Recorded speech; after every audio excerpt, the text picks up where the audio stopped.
Ever since I started the Thousand-Year Blood War of Bleach, one of the things I kept hearing from friends and from patrons and just about everyone was that the Thousand-Year Blood War anime changes so many things. Everyone said how Kubo overseeing the anime has allowed him to make alterations to improve the story and put in things that he couldn't before. And it's a fascinating opportunity for a creator to have that chance to retroactively make improvements. It's a risk, absolutely. Ask George Lucas. Some of those changes aren't for the best, I would argue, but some of them I actually really enjoy. But this was a chance to make a lot of changes, to try to make things better. And throughout the first two cores of this arc, there have certainly been some changes between the manga and the anime. The most notable one for me, especially early on, was the addition of so many Uryu scenes to help give more build up to his character trajectory, as well as also just doing well to keep him more present in the story, because he really disappeared for a while before joining the Vondenreich, and that has its own merits, it's a big surprise, but I appreciated the chance to kind of see why he might have made that decision and to kind of make sure that he's keeping up with what's happening as far as the Quincy. I've talked about this before, but it just feels important that our main Quincy of Bleach should be around a lot in this arc that's centered around the Quincy, so I really appreciated that change. Besides the Uryu stuff, there have been many additional moments, rearranged scenes as far as when they take place, scenes that were completely cut, whether for better or worse. There have also been entire scenes that just get merged together, etc. But all in all, there was nothing extraordinarily drastic that completely kind of changed a big beat from the manga. Until now. No, now we're getting things that don't just slightly add something, but instead reshape and in some ways completely recontextualize the story as it was originally written. And I'd say it's for the best. Now let's dive into this part of the story, because we have a lot to discuss, both in terms of the story as written and drawn on the page, but also how the anime may have greatly improved things, especially a particular section. Let's do this. The second invasion of the Serite is shifting as Yuabaha and his few chosen underlings ascend to the Soul King's palace, leaving Ichigo and the Soul Reapers to deal with the wreckage below, along with the Quincy who weren't deemed worthy enough to follow their king to the heavens. Ever since hearing about the existence of the Soul King, the story of Bleach has kind of slowly been spiraling inward, bringing us closer and closer to actually getting to see who he is, what he's like, what role he plays in the universe and in this story. At first, it was just a goal as we saw Aizen try to reach this domain, and we eventually got to go there when Ichigo went to the palace and we got to meet the Soul King's guard, Squad Zero, and now that part of this world is becoming more present than ever as the whole setting of these chapters and the battlefield of this war has moved to the Soul King's palace. And this felt like the last line of defense between the Quincy and the Soul King. And it was. All of these additional concepts of the Bleach universe are all coming to a head, and this confrontation is insane, especially in the anime. Like, wow. I said before that it was surreal being at the Soul King's palace when we first saw it, after it had been nothing more than like an idea earlier, an objective that Aizen was trying so hard to reach. And that's what makes it feel even more surreal when our new group of antagonists arrive, able to finally get there, when Aizen couldn't even do that after all of his many machinations throughout the Arankar arc and like a century before that. I'm not saying that Yuabaha is smarter than Aizen, but he was more successful. He might have had a leg up though, because it turns out that Yuabaha is the Soul King's son. The Soul Prince? We learned this a little earlier in the anime, actually, thanks to this crazy additional flashback that we get in these episodes, which was a lot to take in, and a lot of my patrons were saying that I should really just try to rewatch and dissect it and the meanings behind it, so here I go. We've got Yuabaha and Ichibe trying to negotiate a peace back then during the original war that we've seen glimpses of, especially in the anime with the OG-13 flashback. It's honestly awesome how Yuabaha looks just like old man Zangetsu here. Like, that's great. I love that connective tissue. So they're trying to come up with a ceasefire, come up with a deal, you know. Negotiations don't go well. Shout out to the Quincy lady that has like a reishi machine gun. But I also got to thinking that this was 1,000 years ago. This scene was a millennia ago, long before weapons like that existed, at least here in the living world. So what's up with that? Does it have to do with what we eventually learn is Yuabaha's abilities? He can like see, you know, the future. Did he see that machine guns would be a thing? And he's like, here, here's a design. It won't make sense to anyone else, but your kids are gonna love it. But there was a whole lot here about restricting Yuabaha's power, which we got more context for later. We saw these kinds of eyes in the anime during Ichigo's training in the palace, and given my theory that Ichigo is being prepared to be the Soul King's replacement, and this is literally the Soul King's biological heir, apparently, I think it's some power of the Soul King's maybe that got passed on to Yuabaha for a while, like that's what his shrift originally was. And correct me if I'm wrong, but the Soul King, it was said, distributed power to Squad Zero, making them even stronger once they became members. So he can distribute his power the same way Yuabaha can, correct? So maybe the Soul King had whatever Yuabaha has. So I'm thinking it's similar to what we've seen the Quincy King do now that we know there's a much deeper, you know, familial connection there. And maybe that's what they're talking about with Ichibe having that Soul King hand thing going on. So maybe they both had Soul King power and then cancel each other out, because it sounds like they each got rid of that ability that the other had back then. Like Ichibe had the hand, Yuabaha had the eyes, and then because Ichibe gave up the hand, he was able to close Yuabaha's eyes, so he didn't have that power for a long time, the confined Quincy King. There's also a lot of talk about the Soul King being the one that separated life and death, which is fascinating. So before he did that, did people not die? Was it all just one unified spiritual world? Because like they said, once that happened, then the fear of death became a thing, and it's a lot of that contributes to Yuabaha's resentment, because he's felt the final moments of the Quincy's that he's absorbed. And I could see him being pretty mad if like everyone in the world just existed and lived forever and didn't die, and then the Soul King created death, you know,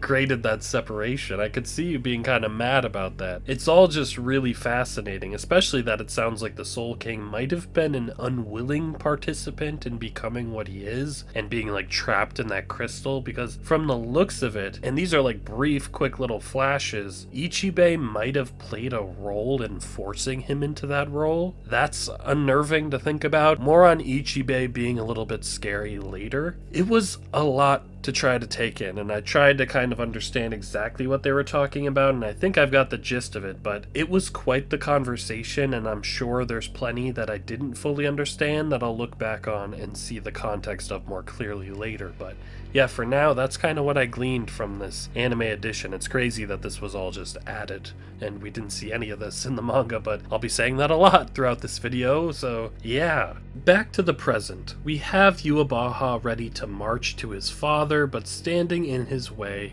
is Squad Zero, and it's crazy to see.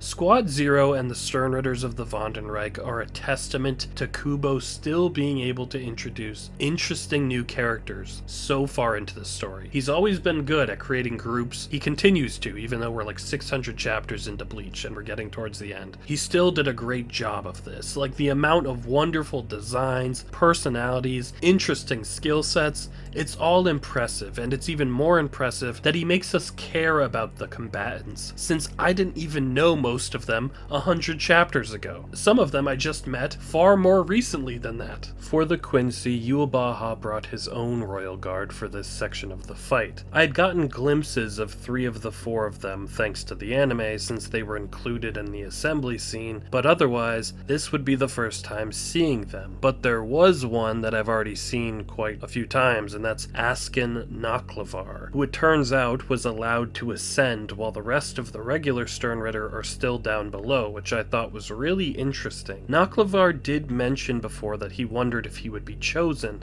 and apparently he was. Good for him. And strangely enough, he seems to be the only one from the ranks below. I'm not exactly sure what the reason for it is that he was allowed to go up there in like a rapture situation, what made him worthy. As we eventually saw, his abilities are very deadly and very helpful probably, but he also behaved very differently than the rest of the Sternritter during the second invasion. Everyone else was being aggressive and seeking out fights, while it's of note that Naklavar didn't engage in any combat that we saw. He literally walked away from Mayuri, and every other time we've seen him, he's been watching from the sidelines and abstaining from conflict, just hanging out really. Hell, the first time we ever saw him, he was trying to break up a fight instead of getting into one. I don't know if he's behaving that way because he knows Yuabaha is connected to him, maybe always watching, and is trying to be worthy of ascension, and knows Yuabaha doesn't relish conflict. Maybe Naklavar is someone who only behaves because they believe God is watching and doesn't want to risk not going to a positive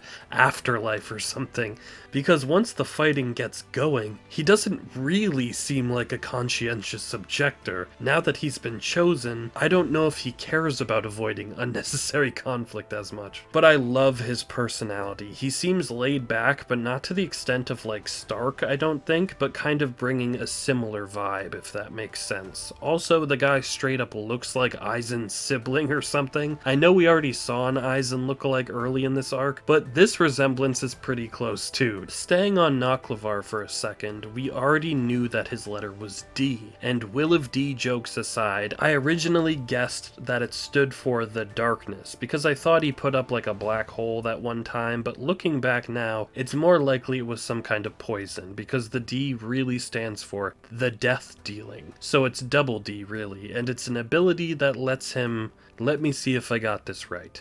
It lets him estimate the lethal dosage of a substance in someone's body and then is able to manipulate that amount accordingly. So he can like make any substance toxic to someone. So yeah, I'd say that's a pretty dangerous power, but now I wish he had fought Mayuri, considering Mayuri's own love of poisons and how Mayuri's got a strange body that maybe he could tweak mid-fight to counteract Naklavar. I think that could be a fun matchup, and we were so close to seeing it. Maybe we still will. I would love to see that fight. But before we get into these fights, let's talk about the rest of my first impressions of the other Quincy Royal Guard. Like I said, I got glimpses of them from the anime, but now we get proper introductions and their corresponding letters and meanings. We've got the guy who I immediately thought looked like Thor from Marvel Comics, and sure enough, his name's Gerard Valkyrie. The connections seem very intentional, and I'm curious what the Miracle Shrift ability might mean. Maybe he gets a burst of power when things are at their worst, and he becomes a miracle. Like, people hoping for a miracle usually only happens when one is needed, you know? That would be my guess. He seems like he loves to dive into a fight,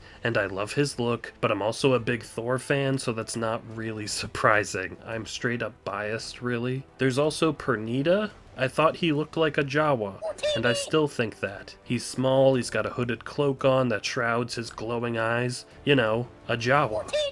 His power also seems scary, maybe telekinetic or gravitational or just straight up manipulating matter, but Pernita crumples things up in really gross ways, including people. I picture that he doesn't really have a physical shape beneath the cloak, that he's maybe like, I don't know, just nothingness, just like a void. He's very mysterious and he doesn't say much, so I'm not really sure what to make of him for now, but Jawas are one of my favorite species in Star Wars next to my Hutt mobsters, so that's not a bad place to be. I've mentioned before that I was looking forward to seeing what X would stand for, since there are so few X words in the alphabet, but I never would have come up with the X-axis. It's really scary that Liege Barrow, I think I'm saying that the way the anime does, it's scary that his attacks can penetrate anything, so as long as he aims properly, there's no hiding from it. You can't hide behind something, you can't deflect it, it's gonna hit you if his aim is good. Sniper characters can be a lot of fun, so I'm excited to see more of how he's utilized in action in particular. His shots are also extremely powerful. Like, it was crazy when he was shooting down the other islands floating up by the palace. Even if those turned out to be fake, I think he really could have done it. He's really cool. I like him, and I'm curious to see what kind of personality he really has once he's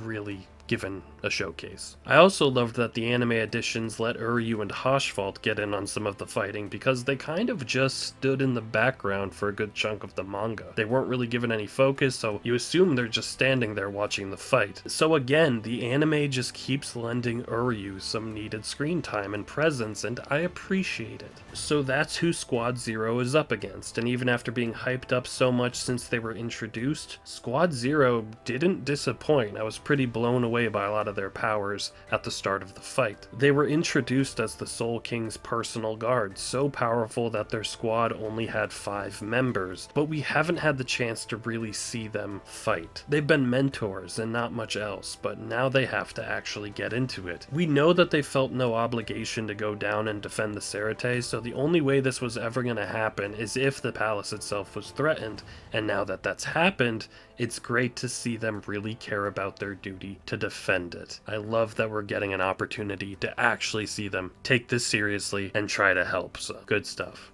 Seeing more of Senjumaru was especially nice since we've seen her the least so far of everyone in the Royal Guard. I kind of was on the right track with her as far as spider aesthetics in my Squad Zero theory video, but I thought her thing might be poisons, but instead it's more about webbing and threads since she's a weaver, and that's used in some really creative ways, whether it was the fake surroundings she had draping down as like a decoy palace, which was incredible by the way, or when she sewed fabric around Wazal, that she then used to kill him. I just realized that I haven't mentioned Wazal yet, but honestly he kind of got a little lost in the mix there after such a brief appearance. He was pretty interesting as far as his design and his abilities, though the people that watch my manga read-alongs know that I was reading his ability as W for wind at first, so I was thinking he was using like air to funnel people around him, but no, it's actually pronounced as wind because of how he has things wind around him, which makes much more sense and was really cool. His 2 tongues were also memorable, but outside of being a shield for his king for a minute or two, Wazal didn't last long, but that's another letter checked off the list. With the reveal that Robert is N, I think that's the whole alphabet now covered, though we don't know the meaning of everyone's assigned letters for their shrifts yet. Trapping the invaders in a cage was smart, and I loved the mechanics of it. It also was an innovative use of Hikafune, who shows that she's a bit more versatile than just like cooking up food. The way the tree branches were adapting and absorbing the attacks was great too, and seemed like the perfect trap for these enemies for a little bit. The battle between the 2 sets of guards was really cool, and I loved that Nemaya hadn't figured out a sheath that could hold his sword yet, so I had to keep it in this like vat of gelatin. What a concept, which really made it clear that this was a crazy creation for this swordsmith. And Nemaya seemingly taking out all of the Quincy Royal Guards in seconds was so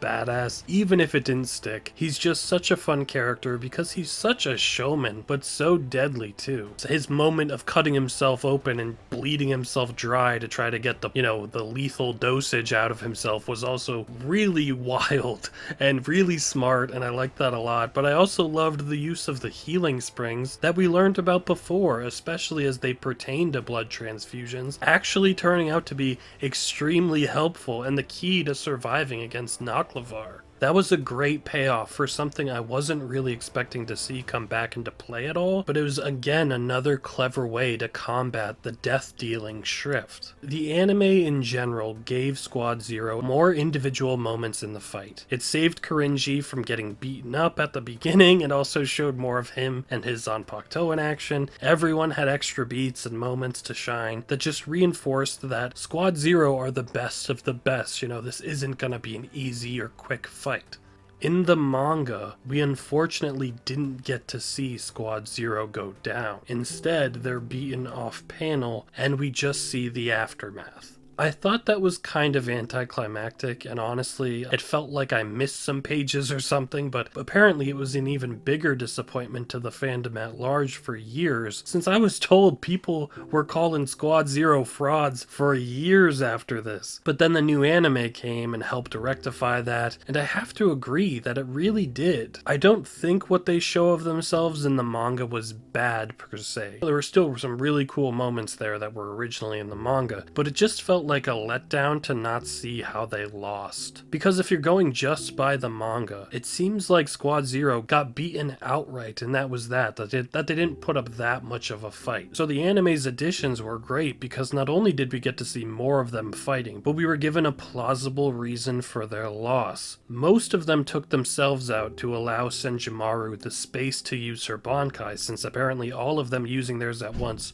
would be like universally catastrophic and wouldn't really help. But this takes them off the board in a way that reminds us once again that they are ridiculously powerful, that, you know, they're not pushovers. To make this grand spectacle was so much more interesting than just cutting to them all down and defeated. It was just much more satisfying and didn't feel like what just happened. And best of all, it let us see Senjumaru's Bankai, which was wild because, like I said, the manga didn't have any of this whatsoever. Can we take a second actually to just let me rave about Senjumaru's Bankai? It's obviously a great payoff to her weaving thing, creating these very specific tapestries and trapping her enemies in them. That's incredible. Not only was it beautiful visually, like amazing to look at, but let's remember, she nearly beats them all by herself. One member of Squad Zero being given the space to truly unleash their power overwhelms the Vandenreich Royal Guards. Like, yes, they weren't using their Volstern dish or their Schrifts,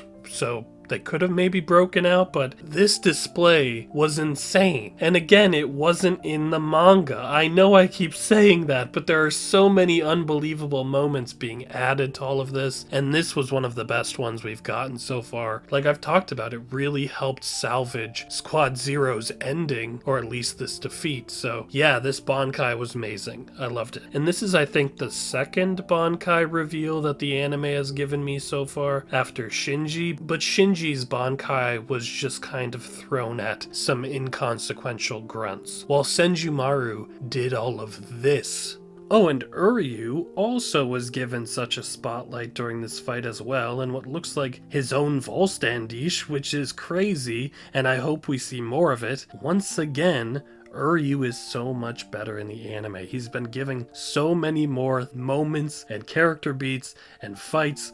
I'm so happy with all the changes they've made with him, and this was just another really cool spectacle moment for him. I was told that the anime's additions would only get more expansive as it went on, and people weren't kidding. This blew me away, but I particularly loved how much more tension it created and how it allowed Squad Zero to really go down in a more fitting way, considering what we know about them, that they are so powerful and so strong, and they deserve to get beaten on screen, even if it's by their own hands, desperate gambit to try to win.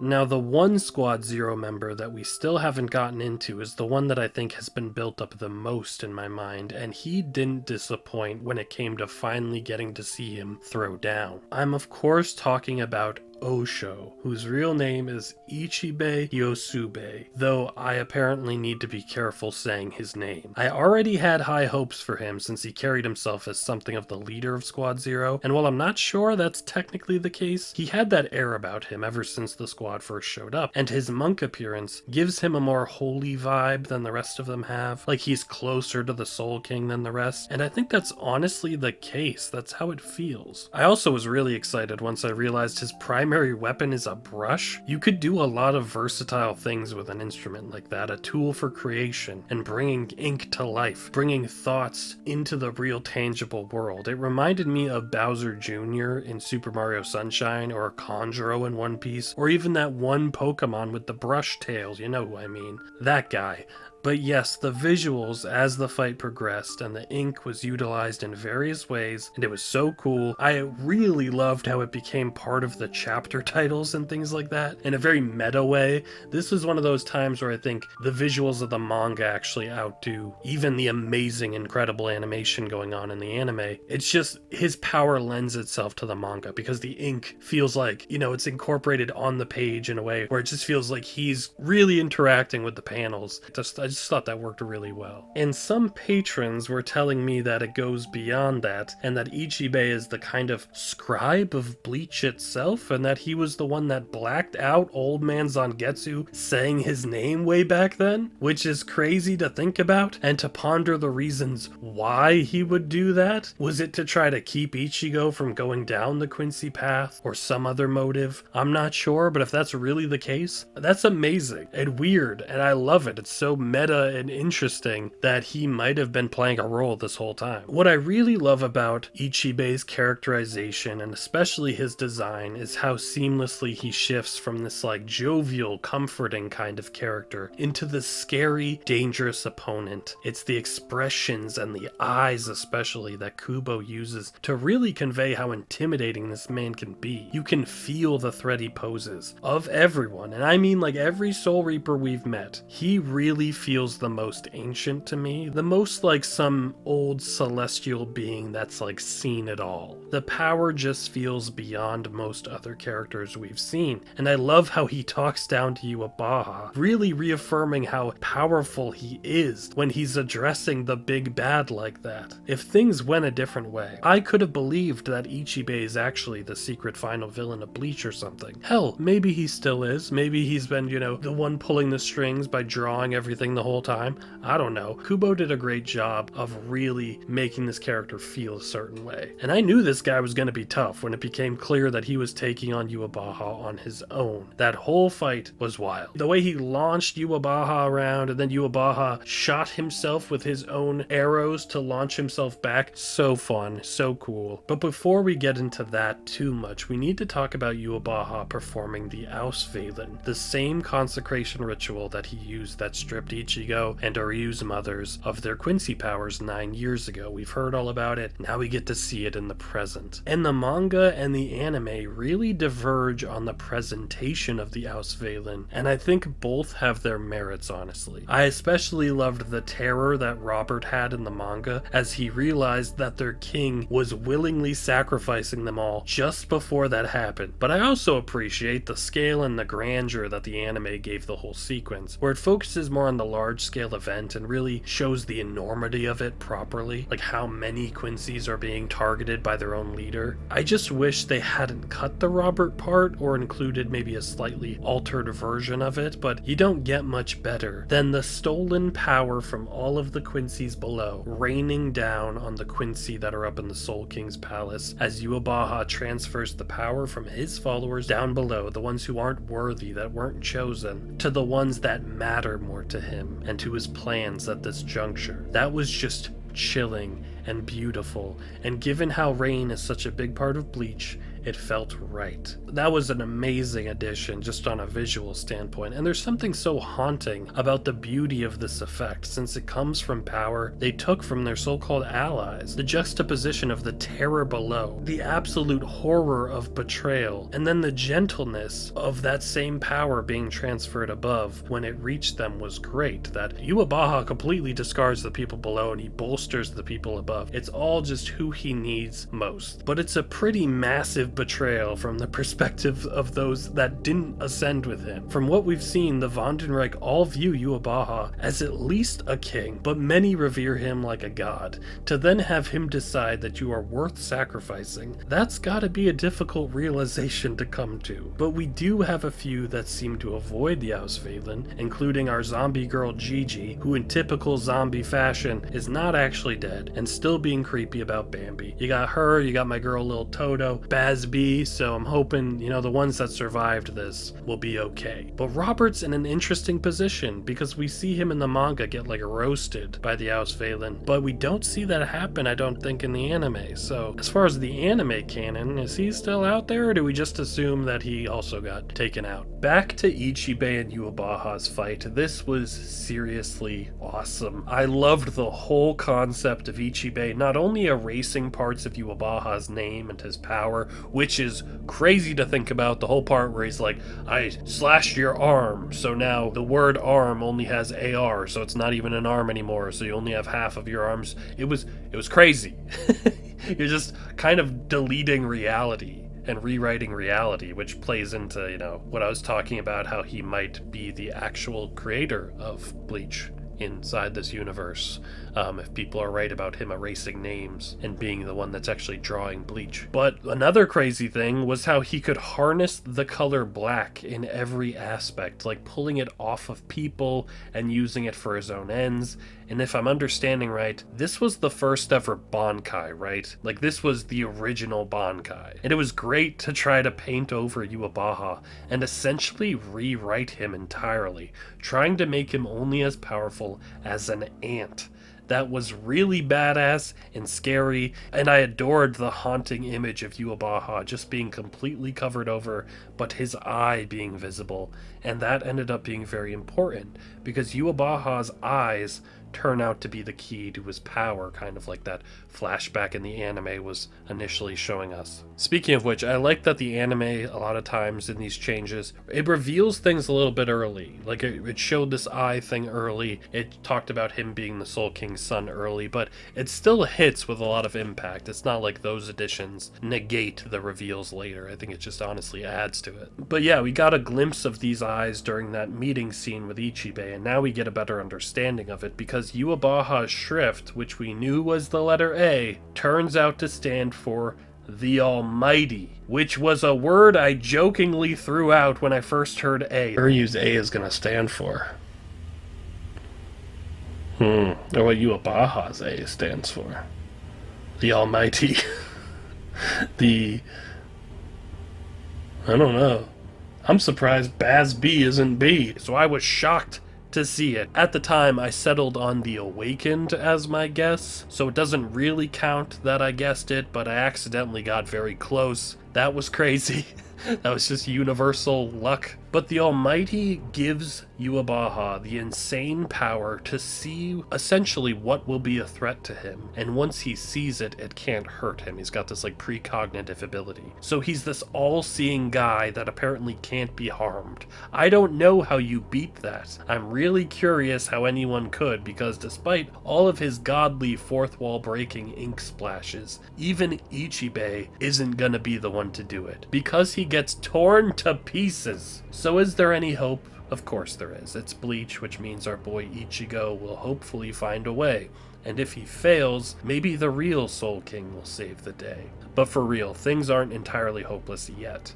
Ichigo and his friends are once again launched from a cannon, this time to head up to the palace. And poor Ichigo just dropped like 500 million miles, only to have to go all the way back up. But what I love about this venture is the group that's going up there is very intentionally kind of a reunion of the classic Soul Society arc gang. It's Ichigo, Orihime, Chad, Yoruichi, and even Ganju returns. I wasn't expecting that really, even though he showed up a little bit earlier in the arc, and I don't know if he'll be much help, but maybe he's really grown a lot and will surprise me. Also, Ichigo now knows they're related, right? Because we learned that Isshin was a Shiba, so Ichigo is, is part of the Shiba clan. So him and Ganju are cousins, I think. Second cousins.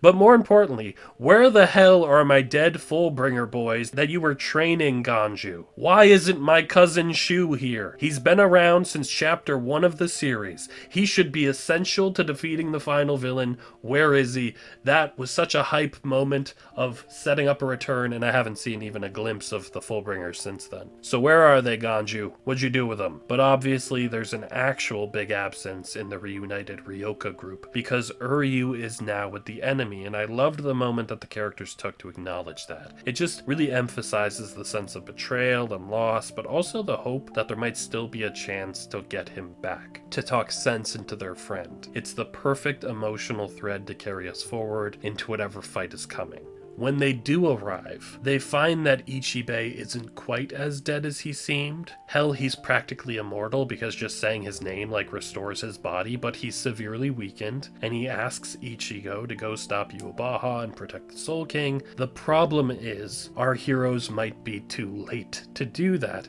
I always love when things like this happen, when the villain has already done what they set out to do, and the hero has to deal with the ramifications of that now. And here, Ichigo and the others are running to go protect the Soul King, but Yuabaha already stabbed him. Big yikes. Yuabaha stabbing his father is obviously a big moment, and I really loved the build-up that the anime gave all of this with him ascending a flight of stairs that he created. It was a magical Princess Elsa moment for him, and I couldn't help but be happy for Yuabaha for a second. But yeah, he stabbed the Soul King. This is bad, like apocalyptic bad. We're told that if the Soul King dies, the whole universe connected to him, including Wako Mundo and the living world, will all be destroyed. So the big bad stabbing him brings a whole lot of universal stakes to this. Like, we're far past the threat of, say, Aizen just trying to reach this guy. No, the Soul King has been found, and now he might have been assassinated, killed at the hands of his own son. I really need to know more about the Soul King, like why he was forced apparently inside of this crystal, and of course I'm thinking a lot about what Aizen said when he saw him. Considering the Soul King hasn't had a single line of dialogue or taken any physical action, he isn't really a character, not really, but I kind of love that. There's a natural mystery to this unknowable entity that's so important to this universe, and something so fascinating about Yuabaha knowing this deity in a way that we probably never can, in a way that made him want to do this. And it was wow. These chapters, and especially the episodes that adapted them, were insane, and I loved this whole battle between the guards, and like I said, a clash of very new characters that was still incredibly engaging and intense, and all leading to an inevitable defeat and the potential death of the Soul King. It feels like the stakes have never been higher in Bleach because they never have. And the big question is, if people like Squad Zero couldn't stop the Quincy, how is Ichigo Kurosaki going to? I can't wait to find out. This was so good and so hype, and yes, I did watch the first episode of Core 3 because I was told to and because it covered the rest of these chapters, but we finished Core 2, so we are another big chunk of the way through the 1,000-Year Blood War, and I'm so excited to see where we go from here. I can't imagine. It just feels very much like this is as big as this is gonna get. Like, this couldn't be worse, and I'm excited to see how we deal with this mess that we're given. But as always, thank you guys so much for watching. I really appreciate it. If you want to see more, there's tons of hours of content on the Patreon of read-alongs, episode reactions, and there's a Q&A I did on the Patreon after finishing reading Core 2, which will then come to YouTube. Should be pretty soon after this. Yeah, so look forward to that. I'll see you guys soon. Hope you have a great day. Take care.